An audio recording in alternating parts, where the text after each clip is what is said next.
What if everything you were taught about life was only half the story? What if creation itself wasn't the perfect beginning we imagine, but a decision that carried consequences even God did not celebrate? The Bible doesn't just hint at failure. It records something far more unsettling, that God regretted making humanity. Not disappointment in behavior, regret over existence. And that should disturb you. Because Pharaoh couldn't escape judgment. Judas couldn't escape prophecy. Their paths were shaped long before they understood them. So ask the question slowly. If even creation itself became a burden, what chance do any of us have once the story begins moving without us? In the last episodes, we watched something unsettling unfold. A king whose heart was hardened. A disciple whose betrayal was already written.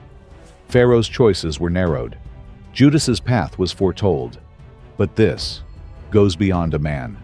This reaches past thrones, past betrayal, past prophecy. It reaches back to the very beginning. Genesis doesn't announce it loudly. It whispers it, that God looked at what he had made, and something about it grieved him. Not a minor disappointment, not a passing frustration, but a regret so deep it questions the entire direction of creation itself. And if that's true, then Pharaoh wasn't an exception. Judas wasn't an anomaly. They may have been signals. Regret is a human word. It implies limitation. It implies disappointment. It implies that something did not unfold the way it was expected to.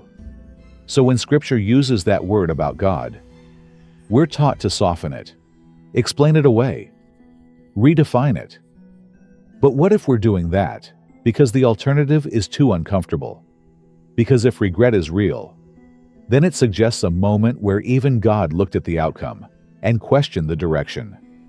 Did he miscalculate? Did he allow something to unfold that could no longer be undone? Did creation become more complex than it was meant to be?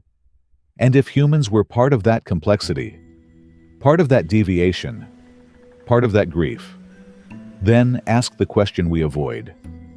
Are we living inside the consequences of a decision made before we existed? Not punished for our actions, but bearing the weight of something that began long before we ever had a choice. Think about it. Everything we depend on, freedom, justice, love, meaning, were any of these ever guaranteed? Or were we born into a world already carrying the weight of a decision that was second-guessed, long before we arrived? Some ancient texts hint at floods, at collapse, at corruption spreading faster than it could be contained. Not as punishment, not as education, but as aftermath. Like damage left behind when something precious went further than it was meant to.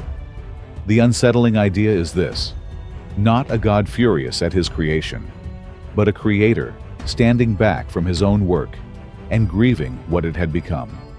Pharaoh shows us a heart shaped by design. Judas shows us a role shaped by prophecy. And humanity may be showing us the result of a freedom that went further than even heaven anticipated. Which means the story of suffering might not just be about sin. It might be about living inside the echo of divine regret. And this isn't the end of the question. Because if creation itself carried fracture, then what does that mean for suffering, for trials, for the long silence people have cried out against for centuries? If even the Creator looked at his own work and felt sorrow, then does that change how we understand injustice? Does it change how we understand unanswered prayers? Does it change how we interpret the moments where God seems absent? Because a God who never doubts explains nothing, but a God who has wrestled with the weight of his own creation raises questions far more difficult than most of us are prepared to ask. These are not comfortable questions. They're the kind people avoid, the kind that stay buried because once they're spoken aloud, the story can never feel the same again. And here's the terrifying thought. What if the next act in this story isn't judgment, isn't betrayal, isn't regret, but silence? Not a moment of quiet, not a pause, but centuries. 400 years where no prophet speaks, no voice answers, no direction comes. The kind of silence that stretches so long even the faithful begin to wonder if anyone is listening. The kind of silence that makes you ask the most dangerous question of all: is anyone or anything still in control?